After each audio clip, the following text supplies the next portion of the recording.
Good evening everyone. और जैसा कि मैंने बोला था 6 बजे बीएड वालों के लिए एक बहुत ही बेहतरीन गुड न्यूज़ है। वो न्यूज़ क्या है, वो गुड न्यूज़, अच्छी खबर क्या है, वो अच्छी खबर ये है कि अब उन्हें हिंदी से डरने की कोई ज़रूरत नहीं है। अगर आप बीएड के एंट्रेंस की तैयारी कर रहे हो या करना चाह रहे हो या कर रहे हो या करोगे, तो ये बहुत ही बेहतरीन सीरीज साबित होगी आपके लिए। ठीक है, जिसमें मैं आपको प्रैक्टिस सेट कराऊंगा, जिसमें मैं आपको जो वेरियस एग्जाम में आए हुए क्वेश्चन है, जो बीएड में प्रीवियस ईयर में रिपीट हुए हैं क्वेश्चन, उनके प्रैक्टिस सेट कराऊंगा और आपको एक सही अप्रोच दूंगा कि किसी भी क्वेश्चन को कैसे करना चाहिए।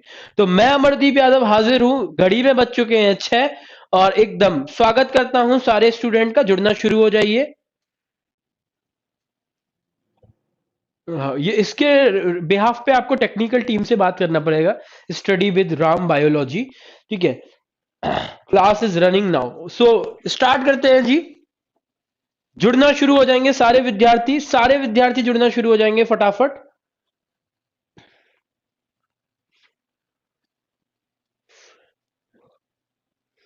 तो अब इंतजार की घड़ी खत्म हो चुकी है। आप लोगों के लिए जो सबसे ज्यादा डिमांडिंग था कि सर एक बीएड के लिए एंट्रेंस एग्जाम के लिए एक सीरीज बननी चाहिए, लेकिन मैं थोड़ी सी आपको एक चीज यहाँ क्लियर करना चाहूंगा। बिल्कुल ये बीएड की स्पेशल सीरीज जरूर है, लेकिन ये वो क्वेश्चंस मैंने लिए हैं जो ना केवल बीएड में आए हैं, उसके अलावा और वेरियस टीचिंग एग्जाम्स में आए हैं। तो एक समावेश किया गया है, उन सारे क्वेश्चंस को समाहित किया गया है। तो ठीक है, एकदम जल्दी से जल्दी जुड़ना शुरू हो जाएंगे। कितने लोग अवेलेबल हैं? 4 लोग अवेलेबल हैं। एक बारी थम्स अप करके बताएंगे जो लोग अवेलेबल हैं।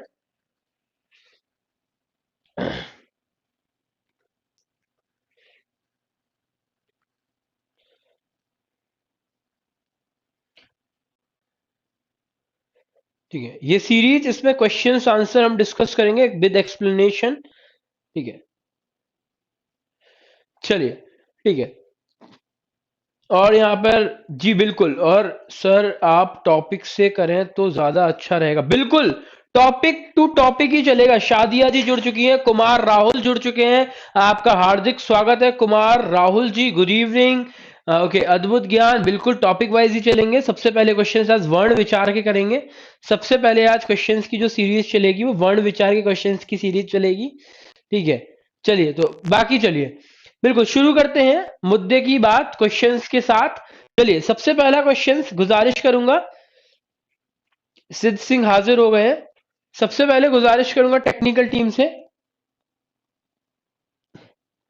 पहला प्रश्न पेश कर दिया जाए।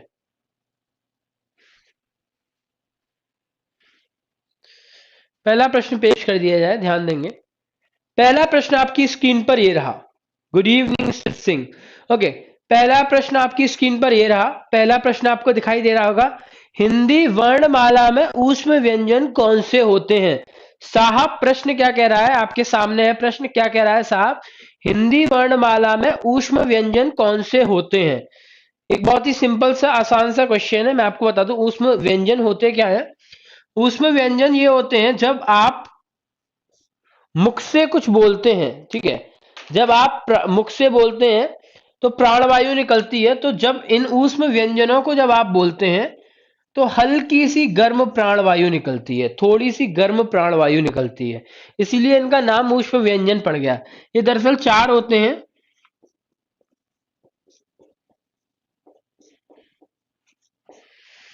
ये दरअसल चार होते हैं। ऊष्म व्यंजन दरअसल चार कौन से हैं आप देख सकते हैं। स, श, श, ह। ठीक है, जस्ट शायद आपको दिखाई नहीं दे रहा होगा, मैं इसे थोड़ा सा करेक्ट करता हूं, शायद आपको यहां दिखाई देगा अच्छे से।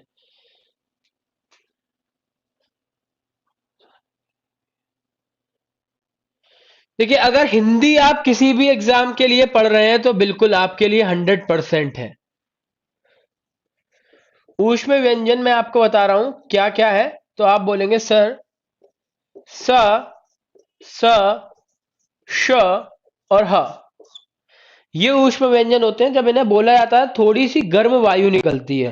जब इन्हें बोला जाता है तो थोड़ी सी गर्म वायु निकलती है, गर्म प्राण वायु निकलती है, जिस वजह से इसका नाम ही पड़ गया ऊष्म व्यंजन। ठीक है, जिस हिसाब से इसका नाम पड़ गया क्या, ऊष्म व्यंजन।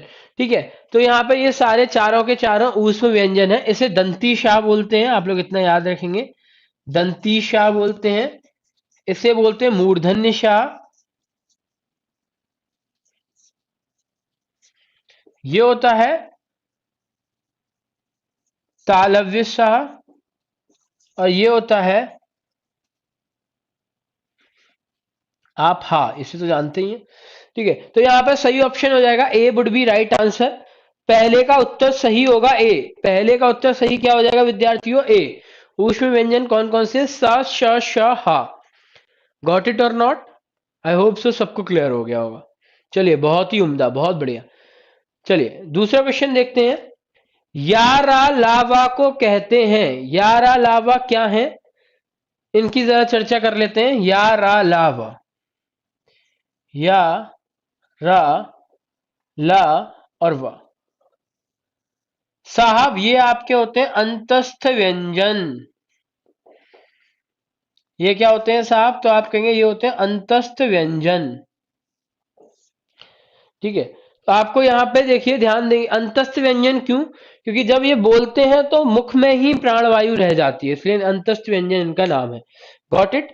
चलिए, तो ये आपका इसका बी बिल्कुल सही उत्तर होगा, यानी पहले वाले का उत्तर क्या होगा साहब, आपका दूसरा वाला, सॉरी पहला वाला ए, और दूसरे का कौन सा होगा, B. Got it? I hope so सबको क्लियर है ये बात। नेक्स्ट,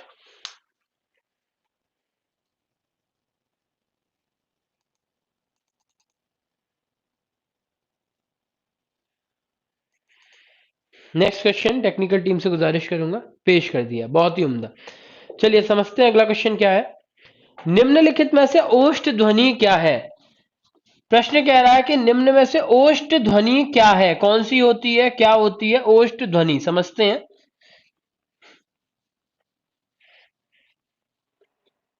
ओष्ठ ध्वनि समझ लेते हैं जरा, क्या होती है ओष्ठ ध्वनि। देखिए, पा, फा, बा, भा, म, ये सारी की सारी ओष्ठ ध्वनियां हैं,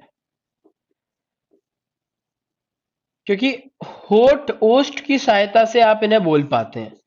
तो यहां पे आपका सही ऑप्शन क्या हो जाएगा साहब, फा। ये एनबीएस में भी आया था इस साल क्वेश्चन, यही एज इट इज आया था 2019 में, माफी चाहूंगा। अगला क्वेश्चन बहुत ही आसान है। बॉबिल को हिंदी में क्या कहते हैं। बॉबिल को हिंदी में क्या कहते हैं साहब, ये तो सबको पता होगा, ये तो सारे लोगों को पता होगा। बॉबिल को हिंदी में साहब बोलते हैं स्वर। बिल्कुल, गॉट इट, सबको क्लियर है ये पॉइंट। चलिए बहुत उम्दा। नेक्स्ट, जिन शब्दों के अंत में, जिन शब्दों के अंत में आ आता है उन्हें क्या बोलते हैं। ये भी बहुत उम्दा क्वेश्चन है, देखते हैं किनका सही उत्तर होता है।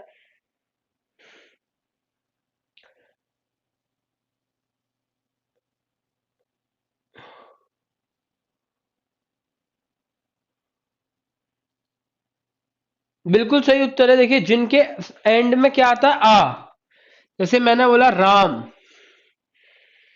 मैंने बोला श्याम, एंड में सबके आ रहा है तो इन्हें बोलते हैं अकारांत। आपने संस्कृत में पढ़ा भी होगा, जैसे मैंने बोला बालक, तो साहब ये सब क्या है, अकारांत। Got it? चलिए बहुत उम्दा। नेक्स्ट, टेक्निकल टीम से गुजारिश करूंगा नेक्स्ट स्लाइड पेश कर दी जाए।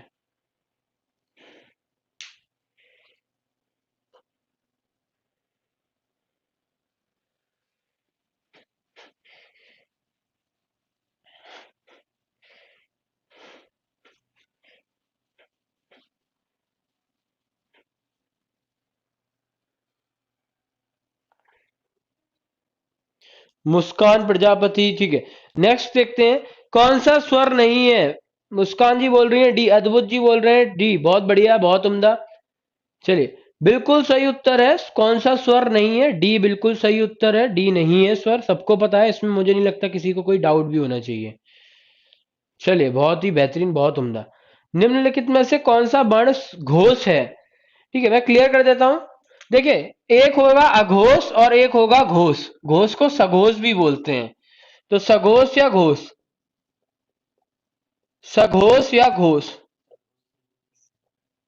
ध्यान देंगे, फिर से मैं एक बार दिखाता हूं।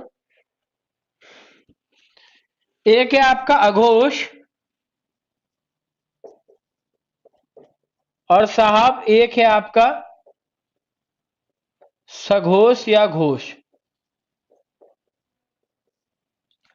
देखिए, ट्रिक क्या थी भाई? कचट तब वाली ट्रिक आप सबको याद है जी? बिल्कुल याद है। इसमें क्या आता था? का, खा, गा, घा, अंघा, चा, छा,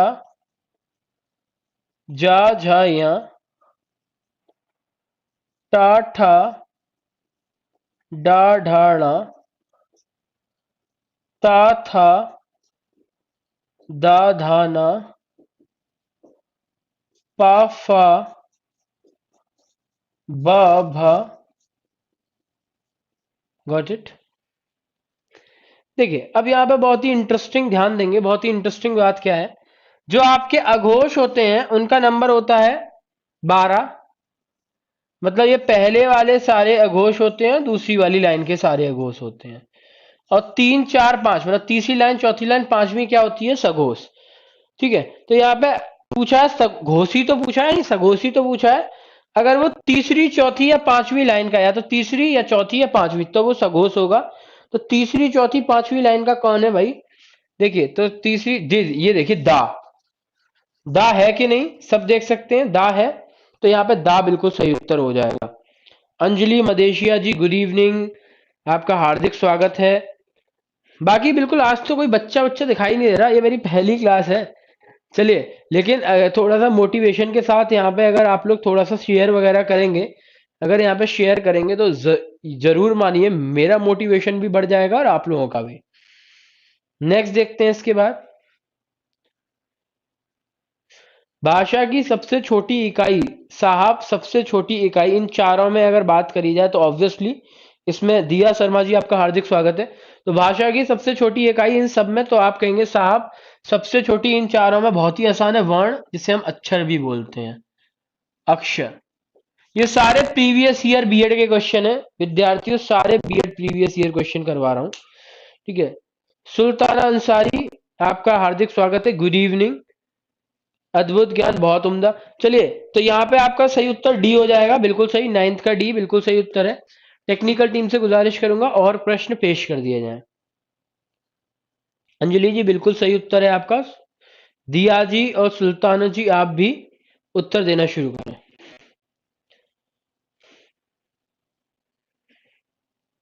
देखिए, ये बहुत एक नॉर्मल सा क्वेश्चन आ जाता है। देखिए, बीएड में देखिए हिंदी बहुत वैल्यूएबल है, आपको पता है 50 क्वेश्चंस होते हैं। तो ये बहुत ही इंपॉर्टेंट है, ये सेगमेंट बहुत जरूरी है आपके लिए। ठीक है, तो अगला देखिएगा, वर्णमाला किसे कहते हैं? तो ये क्वेश्चन आ गया है, वर्णमाला। तो वर्णमाला साहब क्या होती है? वर्णों के व्यवस्थित क्रम समूह को, वर्णों के व्यवस्थित क्रम समूह को क्या बोलते हैं साहब?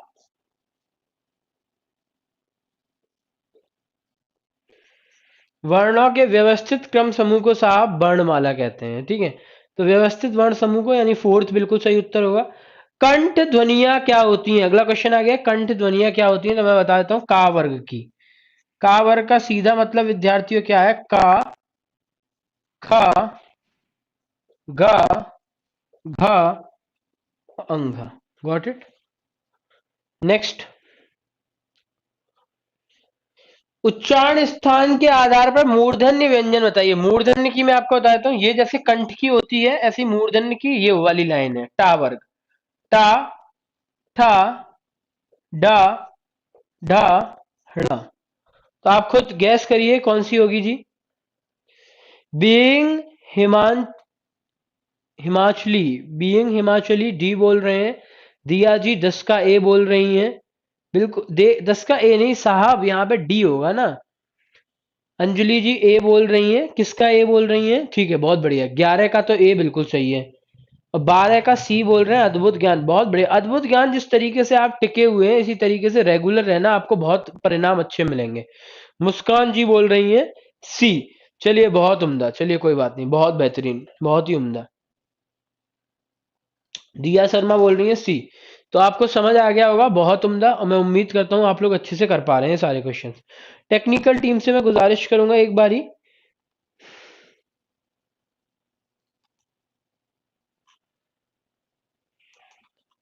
टेक्निकल टीम से गुजारिश करूंगा कि अगला सेगमेंट पेश कर दिया जाए। थोड़ा सा आप लोगों से एक छोटा सा निवेदन है, आप लोग प्लीज शेयर वेयर करो यार, शेयर वेयर करो। जब तक आप शेयर वेयर नहीं करोगे, मेरे अंदर मोटिवेशन, मेरे अंदर एनर्जी कहां से आएगी? और जितना आप शेयर वगैरह करोगे ना, उतना ही ज्यादा मेरे अंदर एनर्जी आ जाएगी और मैं उतना ही बेहतरीन तरीके से एक्सप्लेन चीजों को कर पाऊंगा। देखिए जैसे उच्चारण स्थान, देखिए बार बार आप देख रहे हैं उच्चारण स्थान आ रहा है। उच्चारण स्थान आ रहा है या नहीं आ रहा साहब? सबको दिखाई दे रहा है उच्चारण स्थान आ रहा है? तो मैं उच्चारण स्थान की एक बेहतरीन ट्रिक आपको बताता हूं, जिससे आपके उच्चारण स्थान कभी गलती ना हो। ठीक है, उच्चारण स्थान कभी आपके गलती ना हो, तो ऐसी ट्रिक बताने जा रहा हूं। यहां पे आपको अघोष सघोष क्लियर हो गया? अघोष सघोष क्लियर हो गया? ठीक है, चलिए बहुत बढ़िया। अघोष में साहब कौन से होते हैं? पहले लाइन वाले और दूसरे लाइन वाले। सघोष में तीसरी चौथी पांच। ठीक है, अब थोड़ा सा मैं आपको बताऊं, जो आपका का वर्ग है उसका उच्चारण स्थान क्या होता है साहब? तो आप कहेंगे इसका सबका कंठ होगा, कोई भी हो उसका कंठ होगा। ठीक है, इसके बाद चा वर्ग है, इसका उच्चारण स्थान क्या होता है साहब? तो आप कहेंगे तालु। टा वर्ग है, इसका उच्चारण स्थान क्या होता है साहब? तो आप कहेंगे मूर्धन्य। ठीक है, इसके बाद ता वर्ग है, इसका उच्चारण स्थान क्या होता है साहब? तो आप कहेंगे दंत। इसके बाद पा वर्ग है, इसका उच्चारण स्थान क्या होता है साहब? तो आप कहेंगे ओष्ठ। तो एक देखो ट्रिक भी बन गई, के टी एम दो। ट्रिक क्या बन गई बेटा? बन गई कि नहीं? मान लो आपके घर पे आपका छोटा भाई डिमांड करता है आपके फादर या मदर से कि मम्मी या पापा मुझे केटीएम बाइक चाहिए। तो उसकी डिमांड बेटा ऐसे अरेंज कर दो, तो डायरेक्ट याद रहेगा। ठीक है, तो निम्नलिखित में से अल्प प्राण कौन से हैं? बेटा अल्प प्राण का भी कॉन्सेप्ट समझ लो बेटा, ध्यान से। अल्प प्राण भी समझ लो क्या होते हैं। अल्प प्राण समझा देता हूं क्या होते हैं। तो साहब जो आपके अल्प प्राण होते हैं वो देख बताता हूं क्या होते हैं। अल्प प्राण वो होते हैं जिनमें प्राणवायु कम निकलती है। अल्प प्राण वो होते हैं जब बोलते समय जिनमें प्राणवायु कम निकलती है, वो अल्प प्राण कहलाते हैं। ठीक है, तो अब ध्यान दीजिएगा, अल्प प्राण का भी एक अपना नंबर होता है। उसका अल्प प्राण का जो नंबर है वो कितना होगा, सब याद रखेंगे, 135। 135 नंबर का मतलब क्या है साहब? 135 नंबर का सीधा मतलब है, 135 का भाई सीधा मतलब क्या है कि आपका या तो पहली लाइन में होना चाहिए, तीसरी लाइन में या पांचवी लाइन में। अगर है तो वो अल्प प्राण होंगे। ठीक है, तो ठीक है, पहली और तीसरी में का और गा आते हैं, तो 13 का बी हो जाएगा बेटा। 13 का बिल्कुल सही उत्तर क्या होगा? बी। 13 का बिल्कुल सही उत्तर क्या हो जाएगा बेटा? बी। देखिए निम्नलिखित में से नवीनतम ध्वनियां हैं बेटा। नवीनतम ध्वनिया का मतलब भी समझ लीजिएगा। ठीक है, नवीनतम ध्वनियों का मतलब क्या है, थोड़ा सा मैं आपको समझा देता हूं। ठीक है, जैसे ये लिखा है साहब का, और इस पे मैं नुक्ता लगा दूं यहां पे, तो ये का बन गया। जैसे हम लोग बोलते हैं, एक बोलते हैं फिजा और एक बोलते हैं फिजा। उन दोनों में फर्क हो जाता है। उन दोनों में फर्क हो जाता है। क्या फर्क हो जाता है? नुक्ता का फर्क हो जाता है। तो ये जो जा है, ये का है, अगर मैं इनकी बात करूं तो ये सब नवीनतम ध्वनियां हैं। तो आपको यहां पे देखिए, गा पे नुक्ता नजर आ रहा है, गा पे नुक्ता नजर आ रहा है। Got it? आप लोग समझ पा रहे हैं जी? बिल्कुल, मैं उम्मीद करता हूं आप इस बात को समझ पा रहे हैं। बहुत बढ़िया, बहुत ही उम्दा। चलिए नेक्स्ट क्वेश्चन पेश कर दिया जाए। टेक्निकल टीम से गुजारिश है आगे के और क्वेश्चन पेश कर दिए जाए।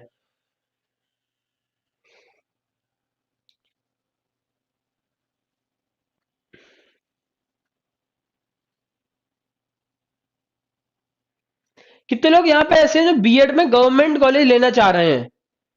कितने लोग ऐसे हैं जो फर्स्ट अटेम्प्ट में ही चाह रहे हैं हमें गवर्नमेंट कॉलेज मिले, उससे बीएड करें? उन्हें छोटा सा प्रॉमिस करना पड़ेगा, जब भी मेरी क्लास होगी उन्हें लाइव रहना पड़ेगा। कितने शेर बच्चे ऐसे हैं, कितने शेर बच्चे ऐसे हैं जिन्हें गवर्नमेंट कॉलेज चाहिए, अच्छे मार्क्स लाने एंट्रेंस में?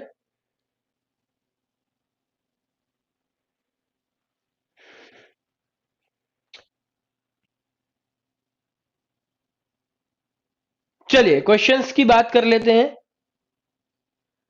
टाइम है संध्या गुप्ता जी, टाइम है मेरा जो टाइम है 6 बजे। 6 बजे मेरी क्लास का टाइम है और हर ट्यूसडे को हुआ करेगी, ठीक है। हर ट्यूसडे को शाम को 6 बजे हिंदी पढ़ाया करूंगा, आपको प्रैक्टिस सेट सारे लगवाऊंगा प्रीवियस ईयर, ठीक है। 16 का क्या होगा? निम्नलिखित में से एक वर्ण व्यंजन नहीं है। कौन नहीं है? छोटा ऊ, बिल्कुल, वेरी गुड, बहुत बढ़िया, बहुत उम्दा। स्मृति लोहिया जी, ठीक है। तो आप लोग को रेगुलर रहना पड़ेगा, बस इतना सा थोड़ा सा कष्ट आपको ये करना पड़ेगा। मैं इतनी बेहतरीन ट्रिकें आपको बताऊंगा, इससे बेहतरीन ट्रिकें आपने हिंदी में देखी ही नहीं होंगी, ठीक है। तो बहुत ज्यादा बेहतरीन बेहतरीन ट्रिकें बताऊंगा, लेकिन आपको इसके लिए रेगुलर रहना पड़ेगा। अगर आप लोग रेगुलर नहीं रहे तो फिर दिक्कत हो जाएगी। अगला क्वेश्चन देखेंगे। क्वेश्चन क्या है? निम्नलिखित में से कौन सी ध्वनि ओष्ठ नहीं है? बेटा ओष्ठ वाली मैंने कौन सी बताई है? पा वर्ग, पा फा बा भा मा, पा फा बा भा मा। पा फा बा भा मा में देखिए कौन सा नहीं है यहाँ पे? पा भी है, बा भी है, मा भी है, ता नहीं है बेटा। तो यहाँ पे डी आपका उत्तर हो जाएगा, डी हो जाएगा। अगला देखिए क्या है, बेहतरीन बेटा। अगला, हिंदी भाषा में मूलतः वर्णों की संख्या कितनी होती है? तो हिंदी भाषा में मूलतः कितने वर्ण होते हैं, क्वेश्चन ये आया है। तो बेटा इसका ध्यान रखेंगे, इसका सही उत्तर क्या होगा? 52 वर्ड होते हैं। बेटा ये चीज मैं समझा देता हूँ हिंदी भाषा में, अगर ऐसा कोई क्वेश्चन आए तो मेरे शेरों आप लोग गलत मत करना, ठीक है। अगर ऐसा कोई क्वेश्चन आता है तो आप लोग प्लीज गलत नहीं करेंगे, मैं आपको एक बारी बोल देता हूं, बता देता हूं, ध्यान देंगे कंसंट्रेशन के साथ, ठीक है। देखिए अगर आपसे पूछे स्वर कितने हैं साहब, तो आप बोलोगे सर स्वर हैं 11। अगर आपसे कहेगा सर व्यंजन कितने हैं साहब, तो आप बोलोगे सर व्यंजन होते हैं 33। अगर आपसे पूछे बोले टोटल वर्ण कितने हैं, तो आप बोलेंगे साहब 52। आपसे पूछे अयोगवाह कितने हैं, तो आप याद रखना 2, ठीक है। आपसे बोले अंतस्थ व्यंजन कितने हैं, 4। ऊष्म पूछे 4, संयुक्त पूछे 4, ठीक है। तो ये बात आपको अपने जहन में दिमाग में रखनी है। बहुत उम्दा चल रहा है, बहुत बढ़िया क्लास चल रही है। तो बेटा टोटल वर्ण कितने हैं? टोटल वर्ण कितने होंगे? 52। बहुत ही बेहतरीन, बहुत ही उम्दा, बहुत ही बढ़िया। टेक्निकल टीम से गुजारिश करूंगा अगला प्रश्न पेश कर दिया जाए।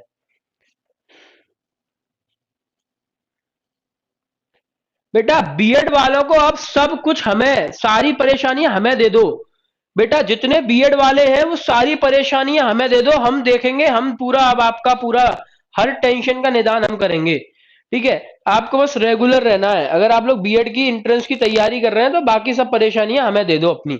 चलो, निम्नलिखित में से नासिक के व्यंजन कौन सा है? साहब नासिक के व्यंजन अगर आपसे बोल दे तो हर वर्ग का जो पांचवा होता है बेटा, जैसे पहले में का वर्ग में अंगा होता है, ठीक है। इसके बाद चा वर्ग में या होता है, फिर इसके बाद टा वर्ग में आपका ला होता है, ठीक है साहब।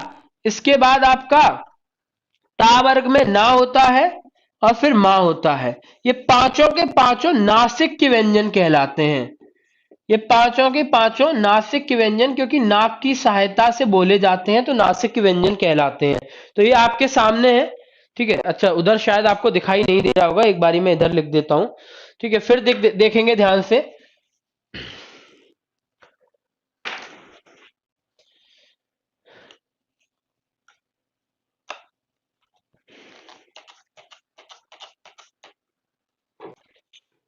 ध्यान देंगे सारे लोग, ध्यान देंगे मैं क्या बोल रहा हूं।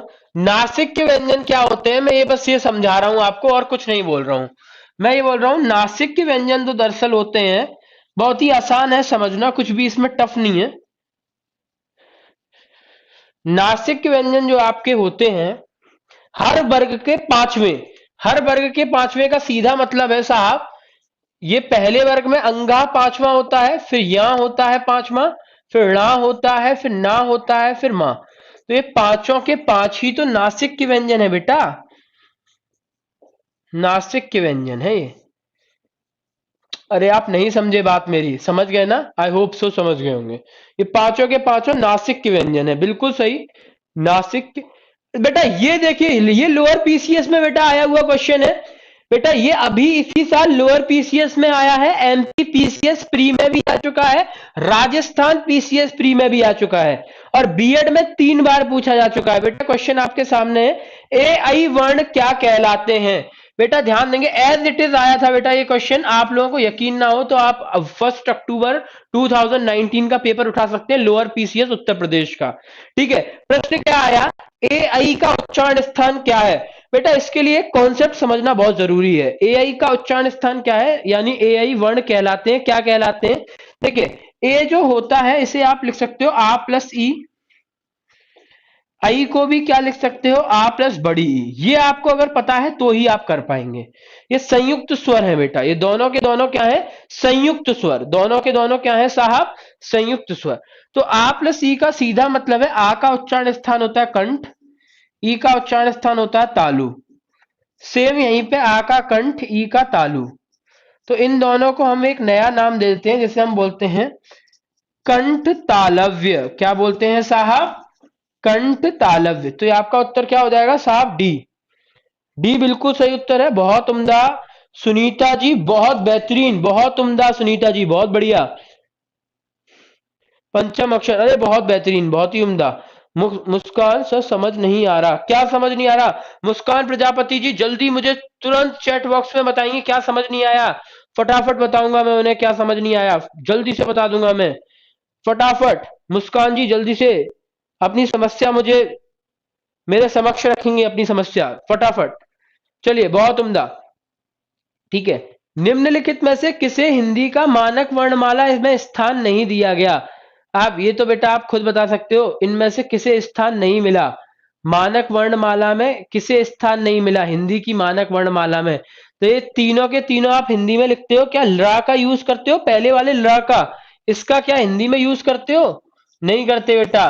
ठीक है, तो आपका यहाँ पे ये नहीं होगा, ए बेटा, ए बिल्कुल सही उत्तर है।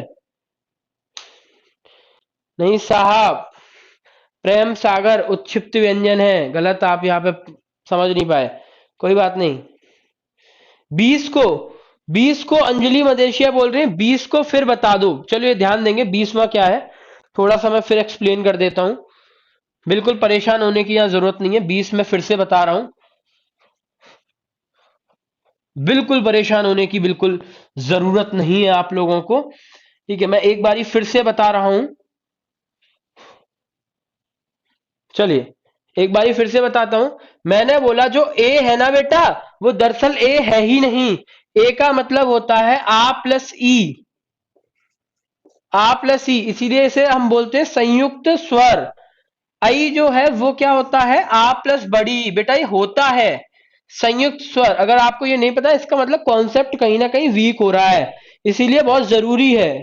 ठीक है, समझना, ए को आ प्लस ई। बेटा आ का उच्चारण स्थान होता है, आ कहां से उच्चरित होता है, कंठ से। आ का उच्चारण स्थान कहां से होता है, कंठ से। तो इसका कंठ, और ई का उच्चारण स्थान होता है बेटा तालु से, तालु से। तो इस पूरे को हम बोलते हैं कंठ तालव्य। सेम बेटा यहां पे भी क्या हो जाएगा, कंठ प्लस तालु, तो ये भी क्या हो जाएगा, कंठ तालव्य।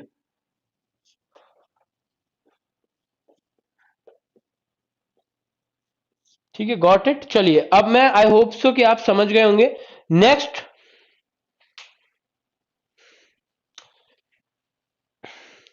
देखिए, ला से हिंदी में कोई भी आप शब्द नहीं निर्मित कर सकते। ठीक है, आप कहा भाई निर्मित क्या करते हैं, क्रा से कृष्ण लिख सकते हैं हिंदी में। ठीक है, कृषक लिख सकते हैं, श्री तो आप यूज करते ही हैं श्रीमान श्रीमती में, और ला आप जैसे पेड़ में यूज करते हैं, पेड़ में। ठीक है, और भी बहुत कई जगह यूज करते हैं। ठीक है, तो आपका सही ऑप्शन है ए उसमें। चलिए नेक्स्ट आगे बढ़ते हैं। प्रेम सागर जी बहुत उम्दा, ऐसे ही जुड़े रहिए लगातार बेटा, और बेहतरीन चीजें, बहुत बेहतरीन ट्रिक है आप कैसे टारगेट करेंगे मैक्सिमम हिंदी में मार्क्स, वो सारी बातें हम किया करेंगे। नेक्स्ट क्वेश्चन, अगली स्लाइड पेश कर दी जाए। टेक्निकल टीम से मैं गुजारिश करूंगा, निवेदन करूंगा टेक्निकल टीम से, अगली स्लाइड पेश कर दी जाए। अगली स्लाइड बच्चों को दिखा दी जाए, विद्यार्थियों को। फिर से देखिए, फिर से आ गया क्वेश्चन आपके सामने। निम्नलिखित शब्दों में किस शब्द को द्वितत्व व्यंजन, बेटा ये बहुत बेहतरीन, बहुत ही बेहतरीन कॉन्सेप्ट है। द्वितत्व व्यंजन का मतलब क्या होता है, जिसमें एक ही वर्ण रिपीट हो जाए और बिल्कुल लगातार, अगर एक ही वर्ण लगातार रिपीट हो जाए, जैसे यहाँ पे आपको तीसरा नजर आ रहा है दिल्ली। दिल्ली में आप देखेंगे, गौर करेंगे, दिल्ली। जैसे एक और एग्जांपल बताऊं, चम्मच। तो यहां पे हम बोलेंगे द्वितत्व व्यंजन है। ठीक है, तो आपके सही ऑप्शन यहां सी। फिर से बेटा, स हा, स श स हा, ये आपके कौन से व्यंजन हैं? ये तो बहुत आसान है, बता चुका हूं, ऊष्म संघर्षी व्यंजन। थोड़ी देर पहले ही डिस्कस किया था बेटा। ठीक है, ऊष्म संघर्षी व्यंजन। अंजलि जी कोई बात नहीं, आप लोग रेगुलर रहे। आप लोग अगर कितने, मैं मानता हूं यहाँ पे जितना बच्चा पढ़ रहा है लाइव, उनमें से 15-16 बच्चा तो ऐसा होगा जो बीएड की तैयारी कर रहा होगा, एंट्रेंस की। आप लोग हिंदी की तो चिंता ही भूल जाइए।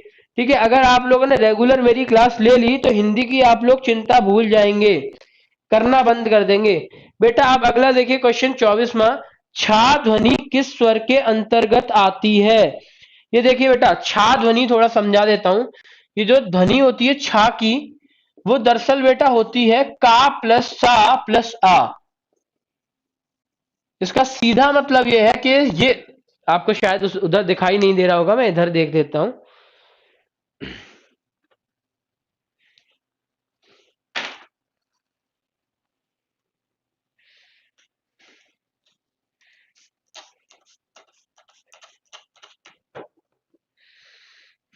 देखिए साहब, मैं क्या कह रहा हूं, ध्यान देंगे। इससे पहले मैंने एक क्वेश्चन और किया, द्वितत्व व्यंजन, तो मैंने बोला, मैंने दो एग्जाम्पल से समझाने की बात कोशिश करी, एक चम्मच और एक दिल्ली। तो मुझे लगता है कि मेरे छात्र वैसे इतने से समझ गए होंगे, अगर नहीं समझ पाए तो दोनों बातें फिर से एक्सप्लेन कर देता हूं। ठीक है, एक जैसे द्वितत्व व्यंजन का उदाहरण है, देखिए दिल्ली, मैंने क्या बोला साहब, दिल्ली। और मैंने क्या बोला साहब, चम्मच। तो ये दोनों ही किसके उदाहरण है? द्वितत्व व्यंजन के। देखिए एक ही तत्व आया, अरे एक ही वर्ण दो बार रिपीट हुआ। अब देखिए इसके अलावा एक और ट्रिक देखिए, एक और बात क्वेश्चन आ गया था, छा जो है वो कैसा है? छा जो होता है वो संयुक्त व्यंजन है, का और सा से मिलके बना होता है, षटकोण वाले सा से। ठीक है, का और सा से मिलके बना है, तो साहब वो क्या है? संयुक्त वर्ण है। यहाँ पे सी बिल्कुल सही उत्तर होगा विद्यार्थियों, सी बिल्कुल 100% ट्रू आंसर होगा। चलिए, टेक्निकल टीम से गुजारिश है आगे के प्रश्न विद्यार्थियों के समक्ष पेश कर दिए जाएं। ठीक है, तो एक छा का फॉर्मेशन है। अरे बेटा, आप लोग ऐसे ही तो लिखते हो अक्षय, मतलब सीधा ये अक्षय, मतलब एक तो का आएगा और एक शा आएगा। अगर ऐसे समझ नहीं आ रहा तो देखो, छा ऐसे लिखा जाता है, तो देखो इसमें कौन सा सा आ रहा है बताओ? यही वाला सा आ रहा है ना बेटा, का और ये वाला सा प्लस आ तो सारे व्यंजन के बाद निकलता है बेटा। चलिए, बहुत उम्दा। बेटा सुनीता जी, नहीं नहीं, चूक गए, फिर देख लो बेटा, ये वाला सा आता है बेटा, ये वाला सा आता है, ये वाला सा आता है। ठीक है, अगला देखेंगे, हिंदी शब्दकोश में छा का क्रम किस वर्ण के बाद आता है? हिंदी शब्दकोश में छा का क्रम किसके बाद आता है? बेटा का के बाद, एक सिंपल सी बात है, ये तो इसमें कुछ सोचना ही नहीं है। ठीक है, का के बाद आएगा साहब। नेक्स्ट,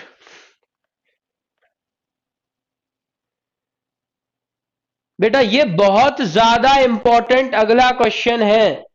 ज्या वर्ण जो है, ज्या, ज्या किसके संयोग से मिलके बना है? बेटा ये थोड़ा सुन लेंगे सारे लोग,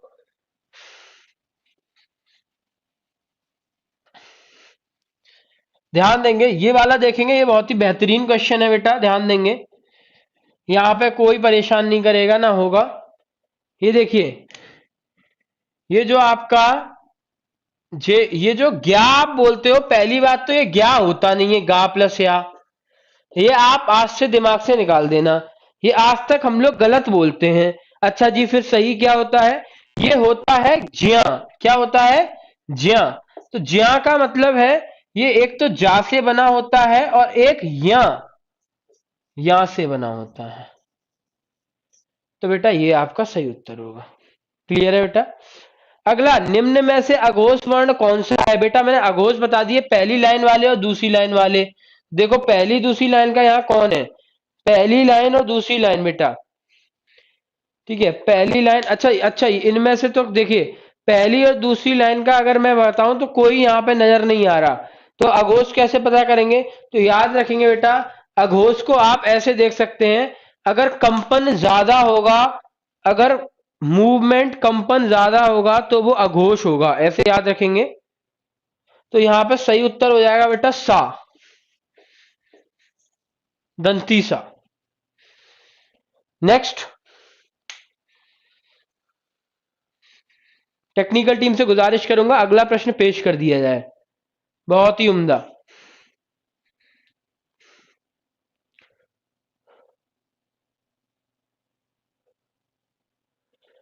बेटा घा का उच्चारण स्थान पूछ लिया, शाबाश शेर। बेटा क्या कह रहा है?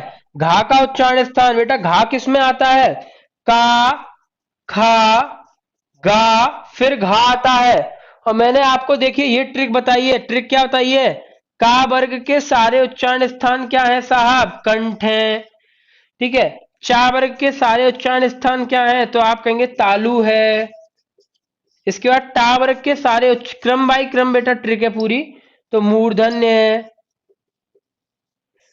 ठीक है। ता वर्ग के बेटा तो आप कहेंगे साहब ये ता वर्ग के दंत है। ठीक है, ता वर्ग का क्या है? दंत। उसके बाद पा वर्ग का तो आप बोलेंगे ओष्ठ है। क्या बोलेंगे साहब? ओष्ठ है। तो ये का, खा, गा, घा किस में आएगा? का वर्ग में। तो क्या कंठ होगा कि नहीं होगा बेटा? बी बिल्कुल बिल्कुल सही उत्तर हो जाएगा बेटा। बहुत उम्दा। 28 का भी बहुत लोगों ने बोला भी, बहुत बढ़िया। निम्न में संयुक्त व्यंजन कौन सा है? बेटा अभी थोड़ी देर पहले ही बताइए, ज्या। यही तो बताया है, ज्या। जो ज्ञा बोलते हो आप, वो मैंने बोला था ज्या होता है। ठीक है। और देखिए, तो ये आपका बी, इसमें भी बी बिल्कुल सही उत्तर हो जाएगा बेटा। और इसके बाद आखिर में आज की कहानी का आखिरी प्रश्न, निम्न में से कौन सा वर्ण उच्चारण की दृष्टि से दंत नहीं है? कौन सा वर्ण है जो दंत्य नहीं है? इनमें से दंत मतलब जो दांत से नहीं बोला जाता। तो ता वर्ग दंत होता है, तो ता वर्ग का कौन नहीं है? ता, था, दा, धा, ना। बेटा टा नहीं है, टा मूर्धन्य का है, देखो ना। अरे ता वर्ग का दंत होगा पूरा, ता, था, दा, धा, ना। तो आपका सही उत्तर यहाँ टा हो जाएगा बेटा, टा। चलिए बहुत ही उम्दा, बहुत। देखिए बेटा, सबसे पहले तो जिसने लाइक नहीं किया है वो बेटा लाइक कर देंगे। और आप चाहते हैं आपके गुरुजी यानी मैं और एनर्जी के साथ पढ़ाऊं और बेहतरीन ट्रिक आपको बताऊं और अच्छी अच्छी ट्रिक्स आपको बता पाऊं, तो आप लोग सबसे पहले तो इस वीडियो को करेंगे शेयर। सबसे पहले शेयर करेंगे सारे लोग, जितने भी लोग यहाँ पे हैं सारे लोग शेयर करेंगे। यकीन मानिए हिंदी का डर अपने दिमाग से निकाल देंगे। हिंदी का डर अपने दिमाग से सारे लोग निकाल देंगे। ये तो आज केवल शुरुआत है, कुछ भी बताया नहीं है, केवल इंट्रोडक्शन है। कोई भी ऐसे ऐसे क्वेश्चन कराऊंगा जो बहुत बेहतरीन मार्केट के क्वेश्चन है। तो हिंदी का डर आज से आप लोग निकाल देंगे, रेगुलर ऑनलाइन रहेंगे। और आखिरी चीज, अभी तक जिसने लाइक नहीं किया है इस वीडियो को वो लाइक कर देंगे। और प्लीज बेटा अगर आप चाहते हैं और मोटिवेशन से मैं पढ़ा पाऊं तो शेयर करेंगे, जिससे ज्यादा से ज्यादा तादाद में हमारे साथ बच्चे रहें। चलिए फिर आज की कहानी यहीं तक। नमस्कार, मिलते हैं अगली क्लास में नए जोश, नई उमंग और नए उत्साह के साथ। Thank you so much everyone, have a good day.